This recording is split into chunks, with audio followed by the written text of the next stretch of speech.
cerimonial da Universidade Federal de Pernambuco inicia nesse instante essa sessão solene de outorga do título de doutor honoris causa pela Universidade Federal de Pernambuco, o escritor e humanista Divaldo Pereira Franco.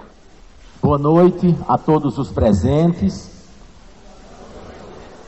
É com imensa satisfação, honra, alegria e muita emoção que a Universidade Federal de Pernambuco, ao qual com muito orgulho e muita satisfação associam-se a nossa Universidade Federal Rural de Pernambuco e a nossa Universidade de Pernambuco, iniciam a sessão solene de outorga do título de doutor honoris causa da Universidade Federal de Pernambuco ao escritor e humanista Divaldo Pereira Franco. A universidade, no mundo inteiro, ao longo dos séculos, ela tem um conjunto de valores, ela se faz representar por um sentido, e esses valores são essencialmente valores ligados ao conhecimento. Então, a universidade tem um ritual que é semelhante em todos os lugares do mundo, e ela outorga o título, a graduação, nas áreas diversas do conhecimento, na pós-graduação, nos mestrados e nos doutorados, e, portanto, a outorga do título digamos assim, é a resposta que a universidade fornece à sociedade, pela sociedade confiar na universidade pública, que somos nós que aqui estamos. O título honorífico de doutor honoris causa, que é concedido àquela personalidade que se destaca ao longo de sua vida por defender a paz, por primar pela solidariedade no plano local, nacional e internacional. Portanto, o doutor honoris causa é justamente o que nós estamos construindo nessa noite de hoje, a ser outorgado ao escritor e humanista Divaldo Pereira Franco. Por concluir, trata-se de um título que aquele que se distingue pela sua atuação em favor das ciências, das letras, das artes e da cultura. Obrigado. Nesse instante, anunciada a palavra o professor Saulo Cabral dos Santos para fazer o discurso panegírico ao homenageado. Magnífico reitor da Universidade Federal de Pernambuco, professor Dr. Anísio Brasileiro, em nome do qual cumprimento as demais autoridades presentes neste evento. Excelentíssimo senhor Divaldo Pereira Franco, homenageado da noite. Prezadas senhoras e senhores, inicialmente gostaria de registrar que a propositura deste título surge numa conversa com a dentista Niara Branco, aqui presente, sendo a mesma uma das grandes responsáveis por ele ter ocorrido. Portanto, receba, Niara, nossos agradecimentos. Agradecemos também a sensibilidade e acolhimento da propositura pelo magnífico reitor, professor Anísio Brasileiro, que de pronto aqueceu e nos orientou. Pelo direcionamento oportuno do diretor do Centro de Ciências da Saúde, professor Dr. Nicodemos Teles de Pontes Filho. Pela relatoria do processo, o professor Dr. Marcílio Lins Arocha. E, finalmente, ao Conselho Universitário, que após 2 anos dos trâmites e análises, por unanimidade aprovou o pleito, no dia 2 de abril de 2019. A todos vocês, nosso muito obrigado. O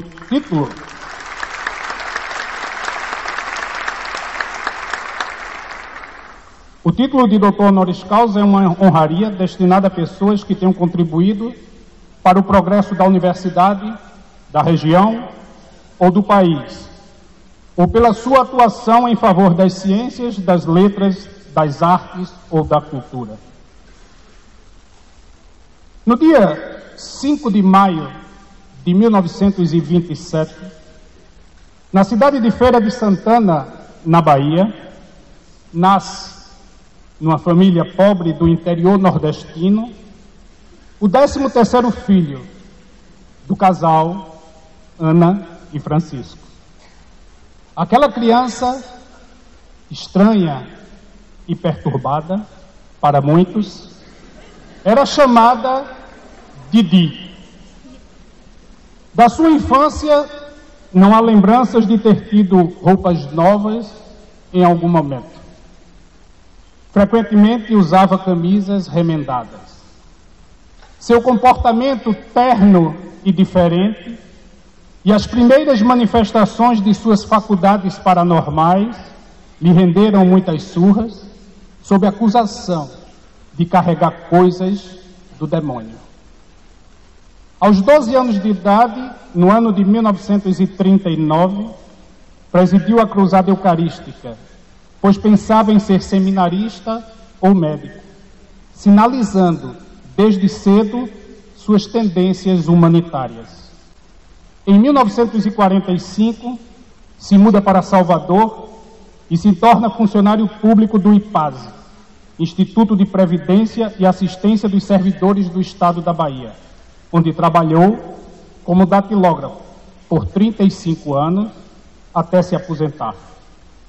Foi no estado de Sergipe que, aos 19 anos, Divaldo proferiu sua primeira palestra para 27 pessoas e nunca mais parou.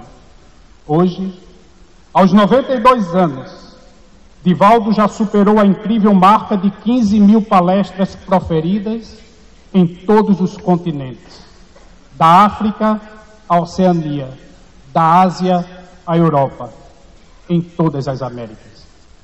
Convidado, deu 10 conferências na ONU, Organização das Nações Unidas. 14 universidades internacionais ouviram o amoroso orador em conferências memoráveis, da Sorbonne a Genebra, de Berlim a Cambridge, de Houston a Montreal, de Baltimore a Porto Rico. Por que este homem falou aos 4 cantos do mundo? O que ele tem de extraordinário? Substância nas informações, conhecimento dos fundamentos e amorosidade no seu coração. Concatena com maestria os saberes, dos fatos científicos aos registros históricos, das informações filosóficas aos dados toponômicos, fruto de muito estudo, dedicação e preparo. Mas o brilho de Divaldo, da vida de Divaldo, não encontra-se apenas no balé de suas palavras, na poética das suas histórias ou no encanto da sua narrativa, mas, sobretudo, no esteio das suas obras. Enquanto a sociedade enaltece a materialidade em detrimento dos valores éticos, valoriza a superficialidade das formas e do efêmero, denominado por Zygmunt Bauman de modernidade líquida, Divaldo, já em 1953, ocupava uma casa abandonada para acolher os desenganados, os inválidos e estropiados, que se encontravam descartados à beira da morte. Foram recolhidos das ruas, debaixo dos viadutos, dos lixões, das portas dos hospitais e debaixo das marquises. 112 pessoas que receberam pelos braços acolhedores do eloquente tribuno e seu amigo irmão Nilson a dignidade que foi negada pela sociedade, pelo Estado. Esta casa de amparo e misericórdia foi nomeada como Casa de Jesus, que na sua entrada fixava uma tabuleta com uma frase, encaminhada por Dr. Bezerra pelas mãos do amado Chico Xavier: quando a caridade é muito discutida, o socorro chega tarde. Este homem, que ora recebe essa singela homenagem, viveu para os excluídos, dedicando-se a confortar os deserdados, e neste intento visitou todas. Eu falei todas as colônias de rancenianos do Brasil e da América Latina. Em 1952, Divaldo inaugurou a Mansão do Caminho, uma instituição brasileira pioneira na metodologia educacional das casas-lares, com pais voluntários cuidando de crianças carentes. Às vésperas do Natal de 1954, relata Ana Lande, biógrafa de Divaldo, que uma criança, ainda com os vestígios do parto, foi encontrada em uma lata de lixo em frente à Mansão do Caminho. Divaldo, profundamente comovido, acolhe, higieniza, aquece e alimenta aquele bebê. Posteriormente, vai ao cartório e o registra, dando o seu sobrenome, aquele desconhecido. Aos 29 anos de idade, o semeador de estrelas já havia adotado mais de 200 crianças. E ao longo dos seus 92 anos, foram 684 adoções. E nenhum deles descambou para a criminalidade ou para os serviços sexuais. Na Mansão do Caminho, creches, escolas, biblioteca e cursos profissionalizantes atenderam em torno de 200 mil crianças ao longo dos anos, todas carentes, excluídas, párias do que chamou Baudrillard da sociedade do espetáculo e do simulacro. No campo da saúde, foram erguidas policlínicas, laboratórios e o primeiro centro de parto normal do Nordeste. Vivemos num país violento. Mais de 60 mil homicídios ocorrem por ano no Brasil, número semelhante aos registrados nos conflitos da Síria entre os anos de 2011 e 2013. Como antídoto à violência, o eminente pacifista Divaldo Franco criou o movimento Você e a Paz, no ano de 1998. O projeto conta com um curso de 37 aulas para professores aprenderem a ensinar, valorizar e viver a paz. Tudo gratuito e disponível no site da Mansão do Caminho. O tempo nos exige que apenas expressemos um pequeno resumo dessa grande obra, dessa grande vida, dessa grande alma. Por estas magníficas realizações, Divaldo vem sendo homenageado em várias partes do mundo. Foram centenas de condecorações, medalhas, moções e títulos, agraciado com seu nome em diversos logradouros do país. No exterior, destaca-se o título Honoris Causa em Humanidades, em Montreal, Canadá, e Master Honore, em Miami, Estados Unidos da América. Em 2005, recebeu em Genebra, na Suíça, junto com Nilson de Souza Pereira, o título de Embaixador da Paz no Mundo. E na Inglaterra, o título de Embaixador da Bondade.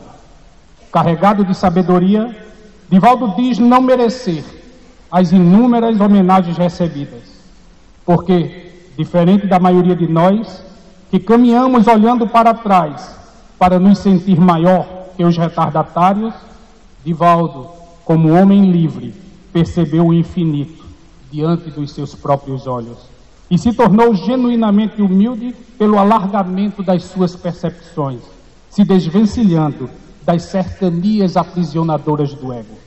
A sua vida foi dedicada a estender os seus braços para a sociedade, tentando levar o sujeito egoísta, enfermo ou materialista a contemplar o universo de possibilidades da varanda esplendorosa da espiritualidade. Pelas suas generosas mãos foram psicografados mais de 250 livros, que já venderam mais de 10 milhões de exemplares, e toda a renda revertida para as obras assistenciais. Finalizo meu discurso dizendo que a academia não homenageia mitos, deuses ou santos, mas homens e mulheres que se destacaram pelas suas realizações humanas. Agradecemos a você, Divaldo, pelas luzes que acendeu nas estradas obscuras das nossas almas, pelo conhecimento que dissipou as trevas das nossas ignorâncias, pelas centenas de livros que confortou tantas pessoas em sofrimento e, sobretudo, pelo amor que expressou em cada criança adotada, em cada miserável acolhido, em cada doente medicado, em cada excluído amado, nos fazendo lembrar da urgência da responsabilidade social, da justiça e da paz, que cada um de nós temos obrigação moral de construir. Querido Divaldo, leve de Pernambuco o reconhecimento, o afeto, o abraço e a imensa gratidão. Muito obrigado. Remonta ao cerimonial multissecular da Colenda Universidade de Coimbra, Portugal, da qual as universidades brasileiras herdaram as tradições do protocolo acadêmico. As samarras são específicas nas cores das áreas do conhecimento, neste caso o azul, ciências humanas. O capelo é uma insígnia complementar das vestes doutorais.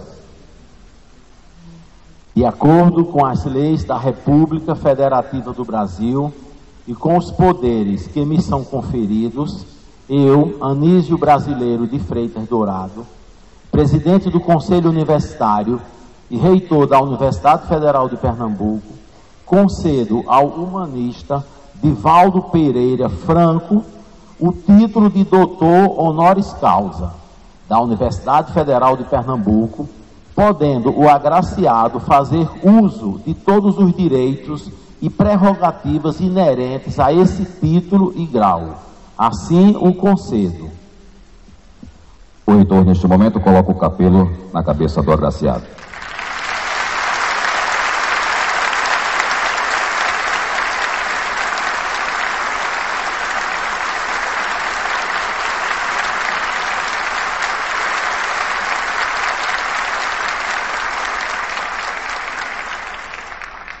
Magnífico reitor da Universidade Federal de Pernambuco, professor Anísio Brasileiro de Freitas Dourado, digníssimos mestres da nobre Universidade Federal de Pernambuco, professor adjunto Saulo Cabral dos Santos, presidente de ética da referida universidade, nobres autoridades presentes ou representadas, excelentíssimas senhoras, excelentíssimos senhores, amigos e irmãos em doutrina espírita, os meus votos de muita paz.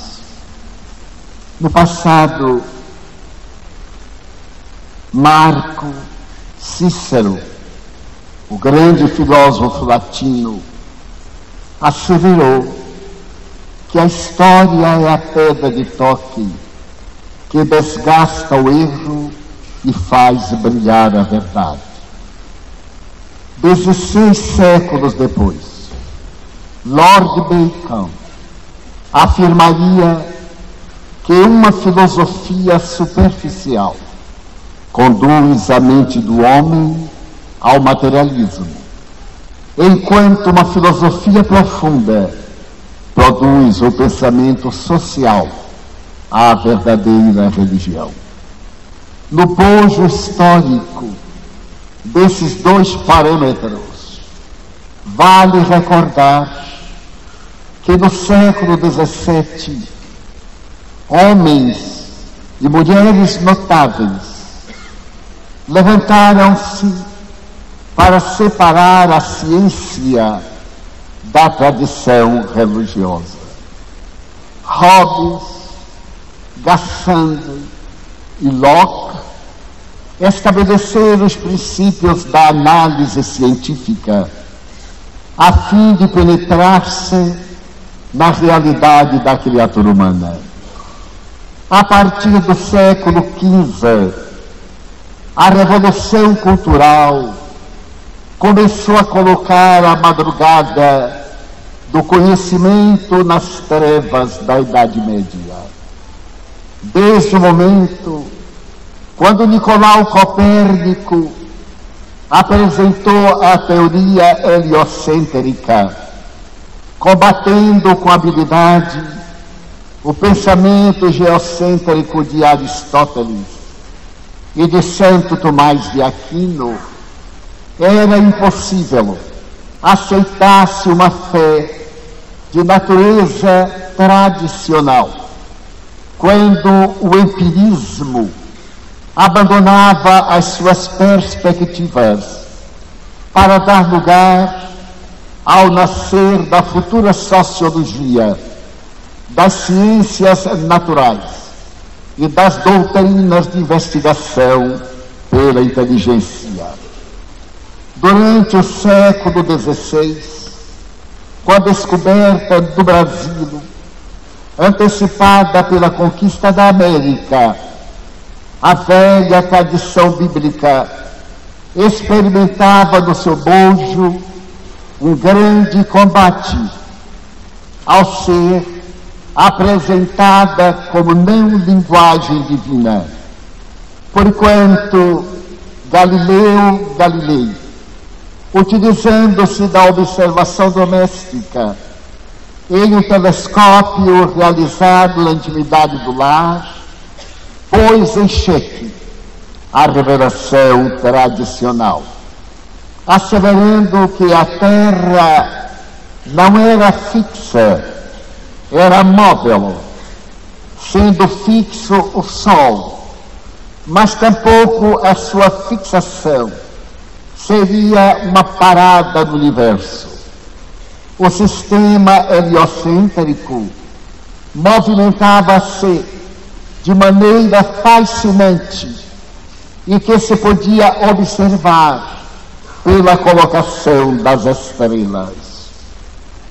Apesar de combatido tenazmente pela Inquisição e quase levado à fogueira, o notável cientista permaneceu em cárcere privado pela audácia de pensar livremente. Mas logo depois vieram as conclusões das observações de Sir Isaac Newton, apresentando a teoria da gravidade e demitizando a tradição da forma do planeta terrestre. Uma elite de observadores dos céus apresentaram as leis que mantêm equilíbrio os astros, demonstrando que quanto maior é o astro, menor é a sua queda. O século XVII abriu horizontes para a investigação de laboratório e se levantaram as primeiras propostas filosóficas para dizer que Deus era uma construção mítica, talvez um arquétipo na opinião posterior de Carl Gustav Jung. E a partir de então, os pensadores detiveram-se a observar, sem obedecer os impositivos da teologia superada. O século XVIII caracteriza-se particularmente pelo pensamento do senhor Marie Arouet, conhecido como Voltaire, que ao se receber na loja maçônica Nove Irmãs em Paris, por volta de 1792, o grau 33, tem a oportunidade de declarar: é verdade que eu não creio em Deus, no Deus que os homens fizeram, mas sim, eu creio no Deus que fez os homens. Era a primeira ruptura do pensamento francês iluminista e das ideias filosóficas que deveriam pontificar o pensamento do materialismo. A ciência, porém, por intermédio da observação, irá ser sacudida a partir de 14 de julho de 1789, com a queda da Bastilha e as vozes grandiosas dos poetas e pensadores, capitaneados por Voltaire, e todos aqueles que tinham o direito de pensar, alargar os horizontes da nascida sociologia, doutrina que foi apresentada pelo protestantismo a partir de 1515, em Genebra, por João Calvino, através da qual o cidadão tem direito à liberdade, à igualdade, à fraternidade, e deveriam ser expulsos do colégio social o direito divino dos reis, as classes privilegiadas e enobrecido proletariado para assumir a cidadania de criatura humana. A Revolução Francesa, que vai repercutir na alma do Brasil, através do Liberta Crescera também. Quando a voz de Tiradentes se ergue para derrubar o poder de Dona Maria I de Portugal, e também vai acender as forças norte-americanas, sua libertação tem um significado muito profundo, que é libertar o homem das tradições religiosas que o haviam tornado um pigmeu. O século XIX, que sucede àquele da libertação, e culmina, lamentavelmente, nos horrores apresentados por Marat, Danton e outros, naqueles dias terríveis de 1794, alcançam a sua glória quando a voz de um jovem corso invade Paris, e as primeiras lutas por ele travadas vai fazer que no dia 2 de dezembro de 1804 seja coroado como Napoleão Bonaparte, que ambicionava fazer de Paris a capital da Europa e os diversos países os estados europeus. Vindo mais tarde a cair na batalha de Waterloo e ser mandado para o exílio, morre no dia 5 de maio de 1821, deixando um grande legado para a França, que foi a segunda concordata que ele assinou no ano de 1802, trazendo Deus de volta a Paris e à França em geral. A realidade, porém, é muito mais bela do que qualquer outro sentimento, porque nesse período em que o iluminismo glorifica o materialismo, surge uma nova filosofia, a filosofia positivista, a benefício da humanidade, em que o indivíduo, se acreditar em Deus, tem o direito a uma ética saudável, mas se não acreditar em Deus, tem direito a uma vida dignificada.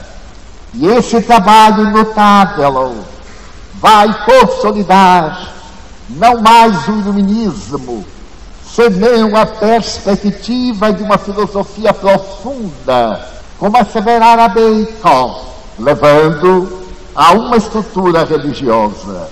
E isso acontece no dia 18 de abril de 1857, em Palais Royal, na Galeria d'Orléans, na Librairie d'Anty, quando é apresentado um livro que faz lembrar a grandeza dos Lusíadas, a epopeia da Divina Comédia, ou recuando no tempo o pensamento de Ulisses, a Odisseia, que marcam a cultura da humanidade pela observação e pela filosofia grega. Essa obra, apresentada nesse sábado às 10 horas da manhã, tem por título O Livro dos Espíritos, de autoria de um nobre pedagogo, grandioso periodista, discípulo de Pestalozzi, o pai da pedagogia moderna, e ao mesmo tempo um pensador ímpar, le professeur Denisard Rivail, que irá adotar o pensamento de Allan Kardec e propor uma ciência dentro dos padrões mais tarde estudados pelo notável Kuhn, ao definir as bases do pensamento científico. O Espiritismo é uma ciência que estuda a origem, o destino dos espíritos e as relações que existem com o mundo material. Essa definição filosófica vai demonstrar que a vida tem um sentido de perenidade, conforme já houvera pensado anteriormente. O notável químico, nada se perde em a natureza, tudo se transforma. E a partir daquele 1857, o materialismo e a crueldade começam a ceder espaço intelectual, mais tarde ético, e por fim estético do pensamento aristotélico. Há uma era em que se pode compreender a grandeza do ser que evolui de uma maneira e através da jornada de natureza humana atinge o esplendor da inteligência, que é a criatura que nós somos na atualidade.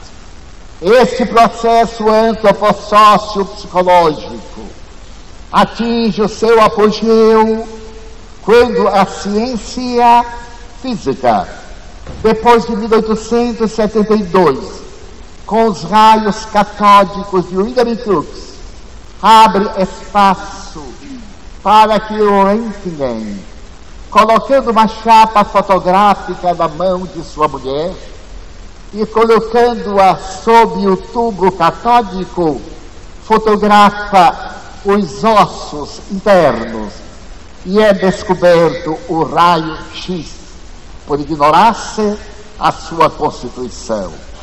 Logo depois, a partir de 1880, na Universidade de La Salpêtrière, em Paris, a revolução da neurologia, da psiquiatria, penetrando-se no cérebro do indivíduo e identificando-se que essa massa pardo-acidentada, que é dividida em duas porções aparentemente iguais, é não somente a sede do pensamento, mas também das emoções e da vida. Ali se destacam as personalidades ímpares de Jean-Martin Charcot, o extraordinário anatomista, de Sigmund Freud, que vem de Viena em 1885, do Colégio de Judeus, para estudar não somente a consciência, mas também um patamar abaixo da consciência.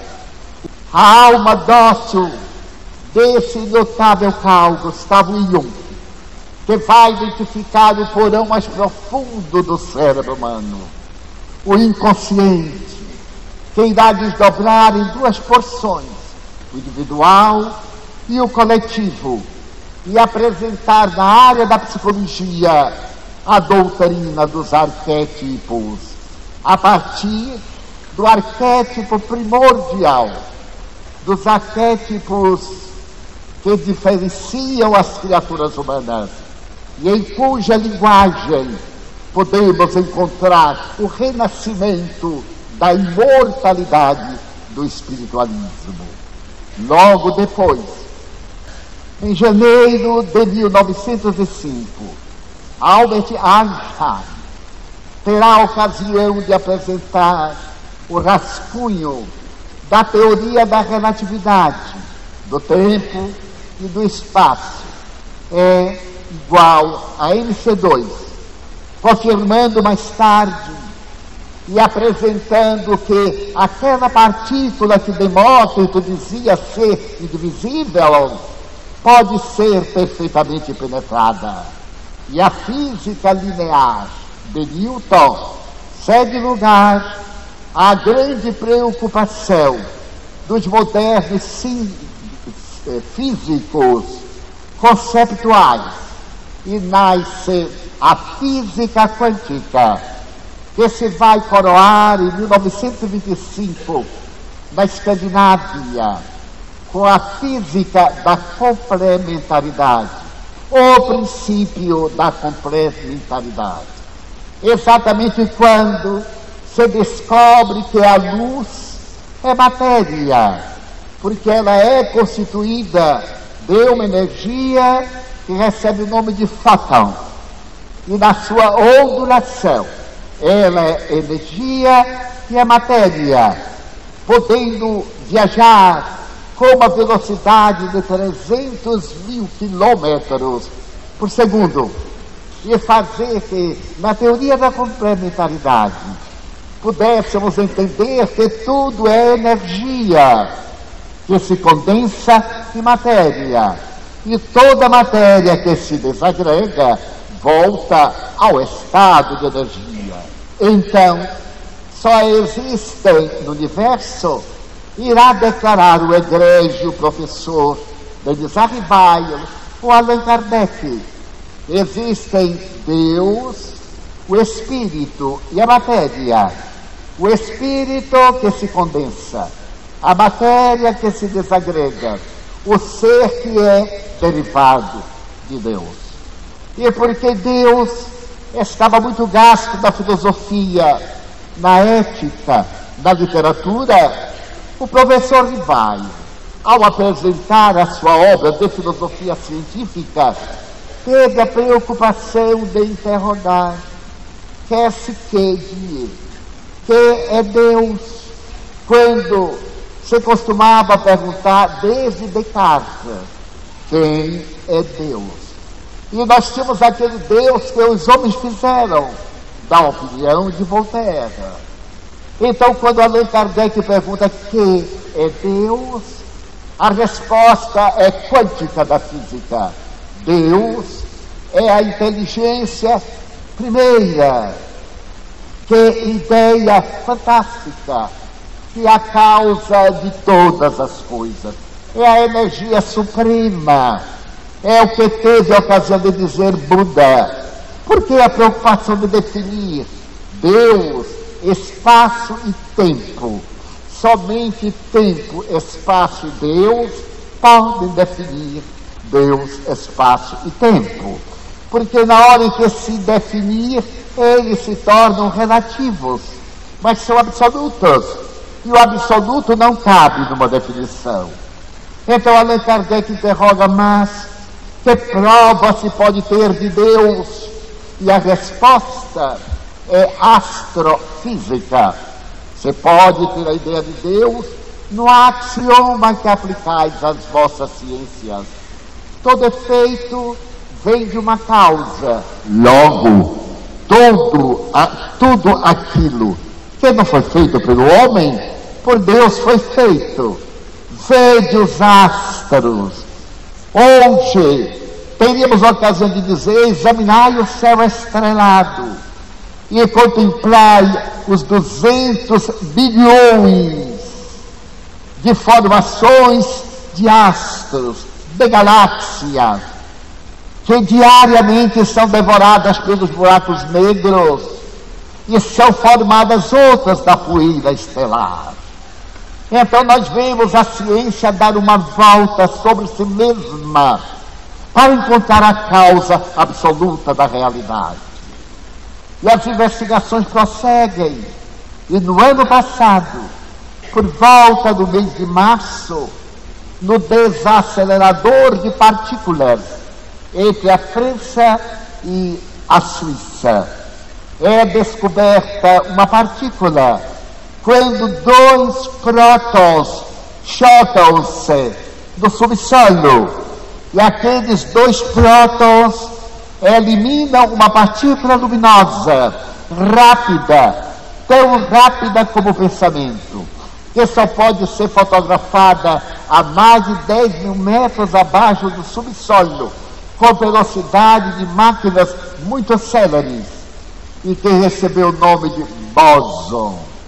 Bóson é matéria, mas é uma matéria conceitual, é uma energia que também é matéria, e passou a ser o nome bóson de Higgs.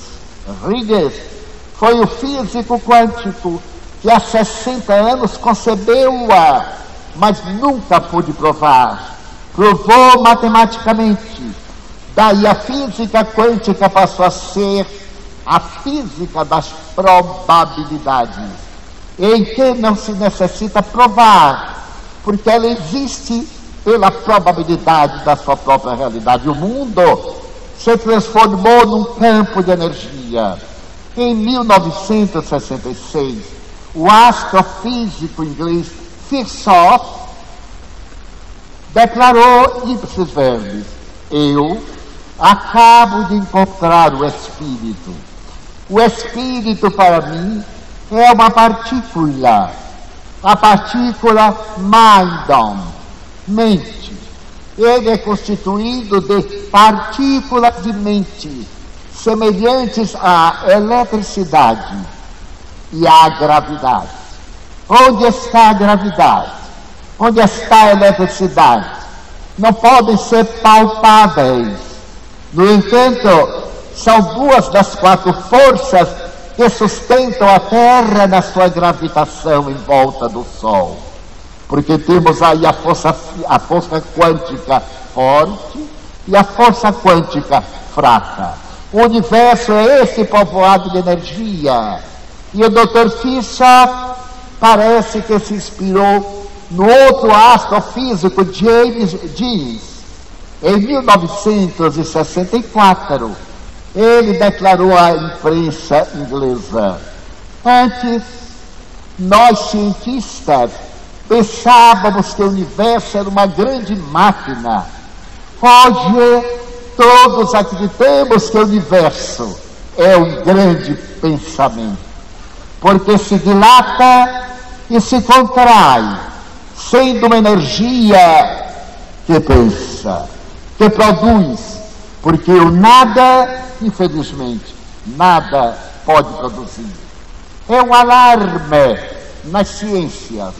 Porém, um outro cientista inglês, Aldous Huxley, em 1950, sob a ação do ácido lisérgico número 20, em ocasião de proporcionar-se um estado alterado de consciência, e fala do êxtase, da paranormalidade, abre os horizontes para a psicologia, a psicobiofísica, a psicotrônica, e a humanidade começa agora a pensar não mais em termos de consciente, inconsciente e subconsciente, mas em termos de ontem, hoje e amanhã, que em última análise são apenas agora. Agora que já passou, agora que vai chegar, dentro de uma causalidade absoluta. Há 3 anos, um dos pais da neurocirurgia norte-americana, o maior conhecedor de cérebro humano do mundo, o Dr. Eben Alexander III, foi vítima de uma parada cardíaca. E ao ser levado à assistência cardiológica e serem feitos os exames eletroencefálicos, se constatou a morte cerebral. A linha reta dava que não havia mais retorno. O cérebro deixara de funcionar. Mas a família dele era muito cristã, e ele materialista. A esposa sentou-se-lhe ao lado e segurou-lhe a mão. Ele estava sob a ação de aparelhos da Universidade Harvard. E no 7º dia, os seus colegas optaram por desligar os aparelhos. Não havia como retornar à vida intelectual e orgânica. Mas a esposa pediu, pelo menos, dê-me a noite de hoje.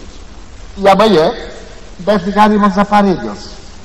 Na madrugada desse 8º dia, o Dr. Eben Alexander III despertou, sorrindo, magro, pálido, com as sequelas da grande problemática, que disse: meus amigos, eu estou voltando do céu. O céu existe. E logo, os colegas já notaram delírio, efeito colateral das substâncias ingeridas, e sorriram para ele. Ele fez a recuperação e resolveu pronunciar um discurso na universidade. Eu estive no céu, palavra tradicional da religião. Eu estive no lugar em que a vida estuava. Dialoguei com meu pai, que já morreu, e ele me pediu para pagar uma dívida que deixou na terra. Eu fui verificar e ele deixou essa dívida que eu não sabia. O céu é muito curioso.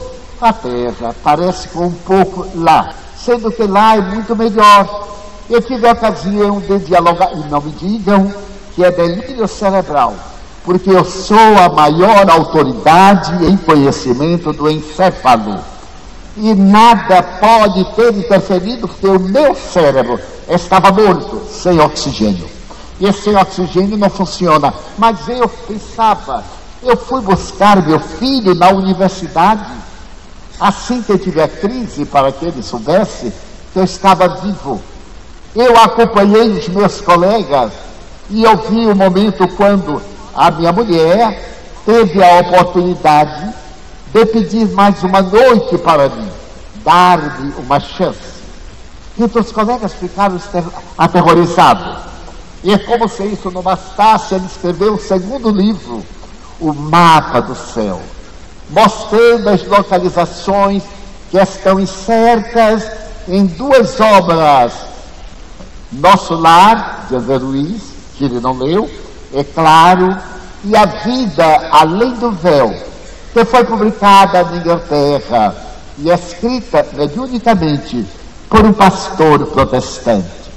Então, o conceito espiritual, a visão religiosa profunda, foi voltando à ciência. E agora podemos recordar o dia 26 de junho do ano 2000, no Salão Azul da Casa Branca, quando o presidente Clinton disse as seguintes palavras, após ser apresentada a tese da decodificação dos neurônios, o estudo profundo dos genes, ele disse: agora nós sabemos como Deus criou a vida.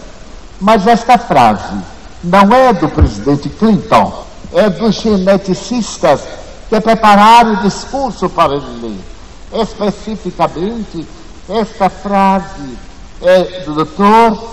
James Francis, e escreveu grande parte da obra, e ele, que era materialista, depois da decodificação do genoma humano, afirmou que toda vez quando fazia uma laparotomia investigativa no paciente, olhava a harmonia dos órgãos, ele dizia: tem que haver Deus. Não é possível que a bomba cardíaca seja efeito da ancestralidade, ou talvez do ambiente. Não é possível que esses neurônios, com os seus axônios, sejam apenas uma emissão elétrica e uma formação de hormônio para reger a vida em 100 bilhões de unidades. Mas agora, depois da decodificação do genoma, ele dizia: creio em Deus.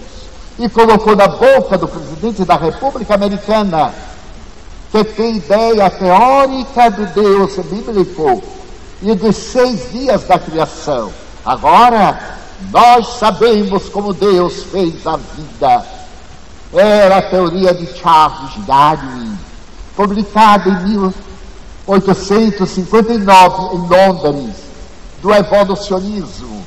Porém, ainda mais fascinante foi no ano 2007, quando um outro cientista teve a oportunidade de escrever um livro sobre o gene de Deus, porque neste estudo genético se acreditava que a criatura humana tinha aproximadamente 100 mil genes, e o Dr. Dean Hammer constatou que nós temos apenas 35 mil genes. Somos diferentes dos ratos apenas por 300 genes. Nós temos 300 genes a mais do que os ratos. Quando eu li isto, eu compreendi porque que em certos congressos políticos há tanta gente faltando 300 genes. Era um fenômeno científico. E o doutor tem a oportunidade de dizer: todos nós nascemos acreditando em Deus. Mas a educação, o meio ambiente, os fatores que nos rodeiam mudam a nossa opinião. E desses 35 mil genes, nós possuímos o gene de Deus. Crer em Deus é genético. O gene foi denominado VMAT2, o gene de Deus. E curioso, das investigações da genética, nós vamos encontrar nos genes e nas micropartículas constitutivas deles, nos códigos do DNA e do RNA, a vida que vai terminar saindo do espermatozoide ou do óvulo em um campo aquoso de energia. É ali que nós vamos encontrar a vida, a eternidade. O que o Espiritismo chamaria espírito imortal. E é fascinante que poderíamos continuar evocando essas manifestações dos cientistas atuais, que concordam com a filosofia profunda de Lord Bacon, a religião, que é essa proposta ética do Espiritismo que tem por sede o amor. Há 2 anos foi aberto o trabalho notável de Einstein. Muita gente ignorava que do primeiro matrimônio, já que ele se casou 2 vezes, ele tinha uma filha que se manteve no anonimato. Seus melhores biógrafos ignoravam. E ele escreveu para esta filha durante 25 anos mais de 2.000 cartas, e pediu numa delas que oportunamente essa carta fosse publicada. Estabeleceu o período em que sua correspondência poderia ser publicada, 35 anos depois da sua morte. No ano passado, a Fundação Einstein, em Tel Aviv, apresenta uma das suas cartas, na qual ele diz aproximadamente, não são palavras textuais: minha filha, eu não fui um bom pai, a física não me permitiu, eu não fui um bom esposo, eu sei, mas eu amei, e amei demais, e agradeço a tua ternura de não me criar qualquer problema. Eu quero revelar-te uma coisa que não tive oportunidade de dizer. Quando eu apresentei a teoria da relatividade, os meus colegas zombavam de mim. Hoje, por unanimidade, ela é uma lei universal. Mas eu agora vou te dizer algo que vai criar maior zombaria. A maior força do universo é o amor. O amor é Deus. Deus é o amor. Então o universo não é sustentado por 4 leis físicas, mas 5. A lei de amor. Então a carta do homem mais sábio do século XX, e ainda não ultrapassado no XXI, é um poema de fé em Deus, na causa absoluta, porque o que importa é a espiritualidade do indivíduo e não a religião que ele abraça. A ciência espírita, no seu caráter de ciência, prova a imortalidade da alma. Já não se pode dizer que a imortalidade é uma hipótese, é um fato de laboratório. A ciência espírita demonstra que na raiz de todo problema, a psique, o espírito, é o responsável. A Organização Mundial de Saúde asseverou no ano passado: a violência é uma doença da alma. Na alma deve ser tratada. E após essa declaração, definiu saúde. Muita gente pensa que saúde é a falta de doença. Não, não. A Organização Mundial de Saúde estabeleceu que a saúde é um certo bem-estar psicológico, equilíbrio e harmonia orgânica, um bem-estar econômico e espiritual. É que vale dizer que esse espiritual aqui não é a psique, é o ser portador da psique. Então o Espiritismo diz exatamente isso, que é o espírito, é o princípio inteligente do universo. E com essa ciência abre-se o leque da filosofia, a filosofia de ter uma vida saudável, já que nós temos um amanhã, cujos resultados serão semeados hoje. Mas também nasce uma ética moral, a do Evangelho de Jesus. Eis porque, ao receber do querido amigo, o mestre Saulo Cabral dos Santos, a notificação de que houvéramos sido homenageado e premiado com o prêmio de doutor honoris causa da Universidade Federal de Pernambuco, fui acometido de um grande choque.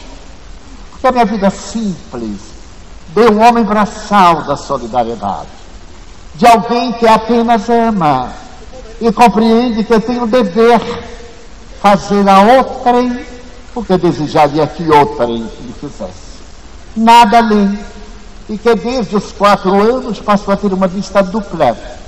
Não é uma peculiaridade, porque ela é de todas as criaturas, em maior ou em menor grau. A parapsicologia lhe dizer que se trata de uma paranormalidade. Mas o Espiritismo falou que seria a mediunidade, uma faculdade orgânica. Se mérito houve, apenas a perseverança, o caráter de abraçar essa doutrina feita de amor, sabedoria e misericórdia, e sentir-me feliz quando vejo o bem no meu irmão. Quando eu conheci o monge tibetano que me deu o título de embaixador da bondade, eu me ajoelhei nos seus pés. Era a única maneira de dizer a ele que não me descia. E ali mesmo, em Dayton, na cidade que ele me concedeu o prêmio concedido a poucos no momento, a Kennedy, e a poucos a Madre Teresa de Calcutá, ele disse: meu Senhor, eu não sou nada, eu sou de barro, e todo barro quebra. Eu sou uma estátua forte dos pés de barro rachados, prestes a tombar. E me recusei a assinar o documento, que mais tarde ele me persuadiu a fazê-lo. E então, quando eu recebi a notificação desta querida universidade, em cujo edifício já tive a ocasião de apresentar uma conferência, eu me comovi profundamente, sem nenhuma falsa modéstia, e reconheço não merecer, porque há tantos nomes ilustres, mas sucede que eu amo a Recife. Minha primeira conferência fora de Aracaju foi aqui, na Semana Santa de 1952, no Teatro Santa Isabel, trazido por um homem admirável, dedicado à doutrina espírita, Alfredo de Azevedo. Ainda me recordo dele e daqueles espíritas estoicos. Então é a esses corações paranifados por Allan Kardec que eu transfiro a homenagem. Eles merecem. Graças a eles eu estou aqui.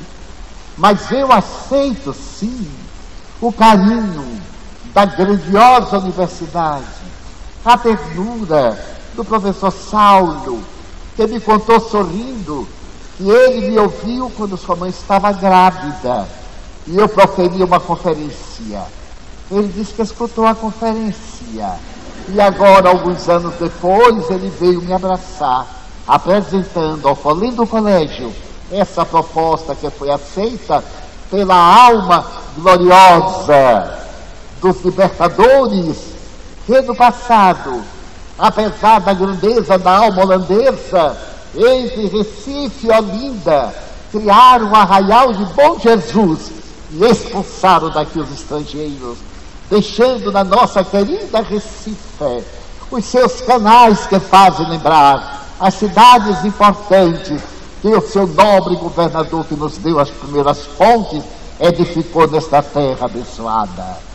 Então eu transfiro aos corações amigos o que seja homenagem e peço a Deus a oportunidade de continuar neste crepúsculo a servir e a honrar a nobre Universidade Federal de Pernambuco. Então eu peço perdão ao nosso venerando reitor, a todos os nobres mestres, autoridades e pessoas amigas, para agradecer em lágrimas que não caem dos olhos, porque são lágrimas do coração, e dizer: eu não mereço. Muito obrigado. Muito obrigado.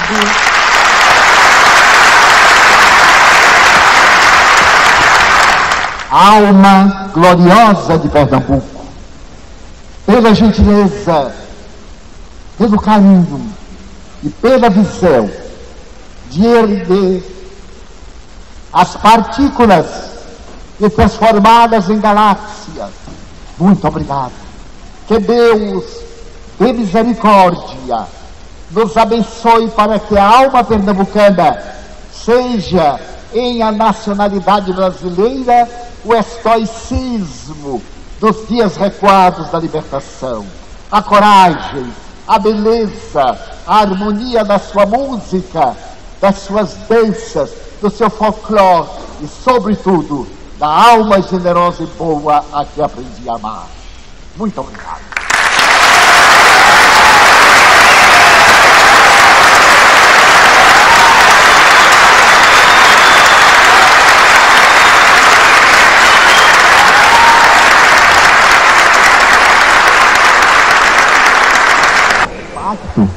Nós vamos ficar durante muito tempo pensando o que o nosso doutor honoris causa nos disse, né?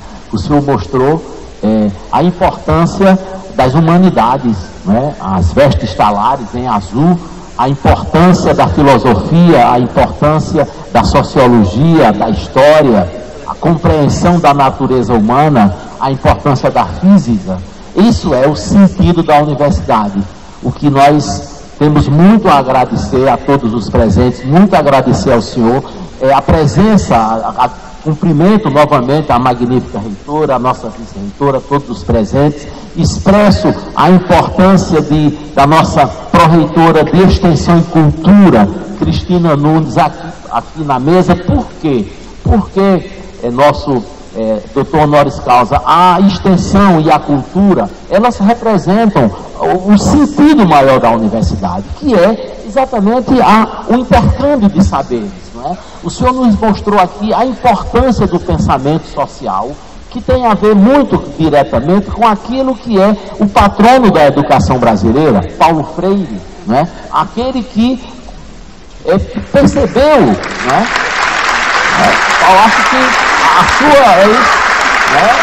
Então, Cristina, a tua presença aqui dá sentido a Paulo Freire quando ele diz que todos nós sabemos alguma coisa, não é? E ninguém sabe tudo. Então, à medida que o senhor foi desenvolvendo o seu raciocínio para mostrar que não há contradição entre a física e a existência de um Deus que é eterno, não é?